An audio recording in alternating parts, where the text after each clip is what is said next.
Without a dedicated funding source, any money that is put into the state capital is always available to be played with, manipulated, sent somewhere, who knows where. And we must have a dedicated funding stream. We cannot have an unfunded mandate.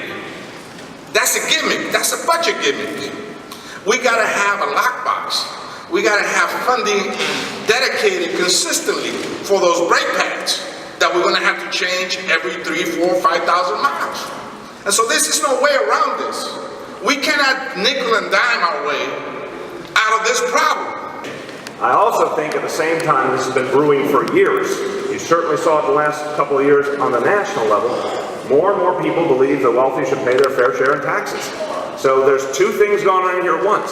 One, the people are demanding a solution to the MTA crisis. Two, people want to see the wealthy pay their fair share. This proposal addresses both simultaneously. I think it's going to be very hard for a lot of people in Albany to say no to that. Does my colleagues want to speak to that? One of the most effective taxes we ever saw in the history of the city was the Safe Streets, Safe City tax, which was explicitly and only for the increase in the number of police officers and the after-school programs, and it went to just those purposes. So you can stipulate that in the legislative process. Or are you asking a question?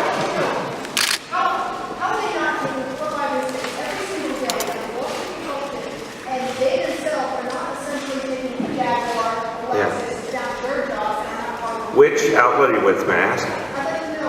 Just asking you a question. Which outlet are you with? Yeah. Okay, so you obviously have a political axe to grind, and let me be clear. We said it very clearly. We're not begrudging anyone's success, but the success that many wealthy people have achieved has been because of government policies that favored them, a tax code that favored them. Sure, and we think that's great, and they also can afford to pay a little more for the good of the whole society, because right now there are laws that are helping them to be as wealthy as they are. Not class warfare at all. It's saying that people should pay their fair share. Do you think by taxing the rich that will solve the problem? Well, I think that, it's just 1/2 of 1% increase. It's not a backbreaker for 32,000 New Yorkers that are making $500,000 to $1 million a year. I think they could shoulder that, and it will go a long way in helping make sure that their employees get to work on time. Do you take the trains? Oh, absolutely. Got a metro. Okay, so let me ask you this though. Are there a lot of delays when you take the train? Yeah. And how long is this going on for? Months. Years, but really. But the last few months got tougher? Yes. And rich people should. I don't think it's a coincidence that, when you don't inspect signals for years and years, after a while it catches up with you. So, they used to inspect them at certain intervals, and now they made those intervals longer. So, of course there's going to be more breakdowns when you're not putting money into repairing the system. You're more interested in cutting ribbons and opening up new train stations and putting Wi-Fi on buses, which is all well and good, but that shouldn't be a priority. A priority should be maintaining what we already have in the system, okay? Fixing leaks, getting trash off the tracks. So you're saying the money is just not being spent well? Yeah, okay, whose fault is that? Being spent politically. So whose fault is that? You know what? It's both the mayor and it's all politicians involved, all of them. And I'm panhandling, so I can get a pizza today.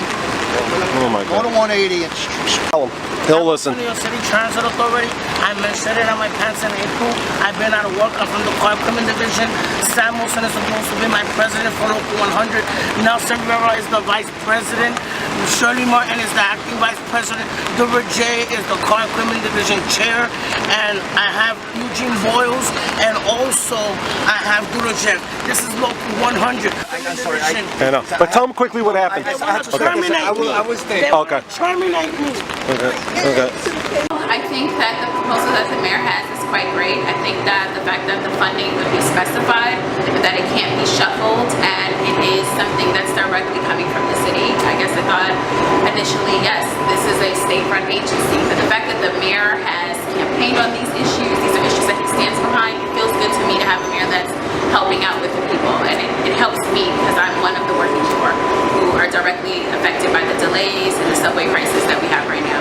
Okay, now the rich always feel they're being attacked, because you heard during the elections last year, for the presidential elections, the rich should pay for healthcare, the rich should pay for this, Yeah. the rich should pay for that. It's like, it's almost like, Yeah, and I understand. I get it. It's their money, but we're talking about not even 1%, 0.5%. So that's roughly what for most of them. If you're just making $1 million, it's like $2,700. Like the mayor, I think he quoted $7 a day. So this is like a latte at Starbucks. You know, it's a parking spot. It's for me. It is, you know, such a big drop of what I make. Like for them, I doubt it's even a drop in a bucket. I make minimum wage $11 an hour. So I'm not trying to say their money doesn't count more than mine do, or they don't have bills, but you're talking about a better infrastructure for people who rely on it, who are essentially like helping what they are getting paid off of as well. A better city works for all of us.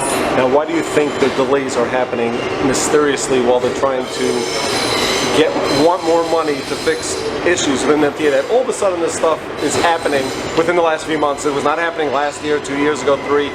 I mean, the delays are just like crashing on New Yorkers. Yeah, for me, I don't know if I feel that, and that's a good question, I've been asked that before. I don't know if I feel necessarily more affected by the delays right now. I know that it's being coined as the summer of hell, so on and so forth, but I feel like the delays have always been there. I feel like we're just getting more light to it right now. There's an election year, maybe, there are things going on with the city and the state, funding, and you know, the budget's being revised, and so it's something that's kind of getting highlighted, but the delays have always been there. I'm a born and raised New Yorker, Queens to Brooklyn, and I take the subway almost every day of my life. I take the buses, I rely on the public transportation.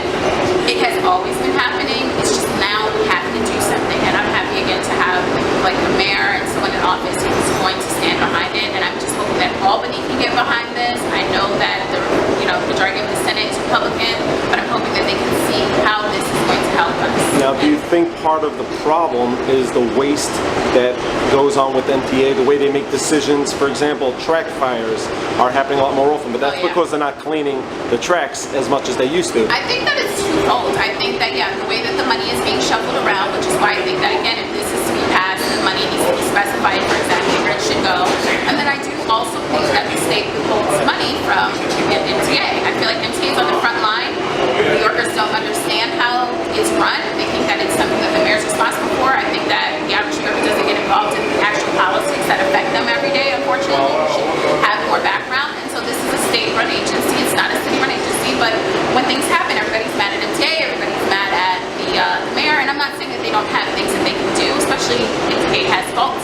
But I feel like Cuomo needs to also be held a little bit more accountable as well, because, you know, this is the state-run agency. If you give them the funding to run the way they need to, and then the people in place need to follow up and find out where is this money going, how is it working. I mean, it's great that we have Wi-Fi, but I don't want Wi-Fi on the subway so I can text my boss that I'm going to be late. I'd rather just have the train be on time so I'm not late.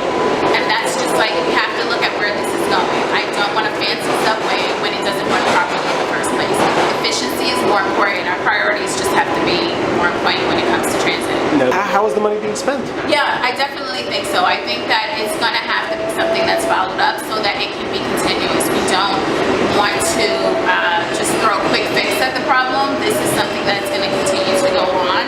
And so if, you know, we can keep this going where the money is just every year and it's lucrative, I think that it's a great solution. We can't, you know, we just can't throw something right now because people are making a noise.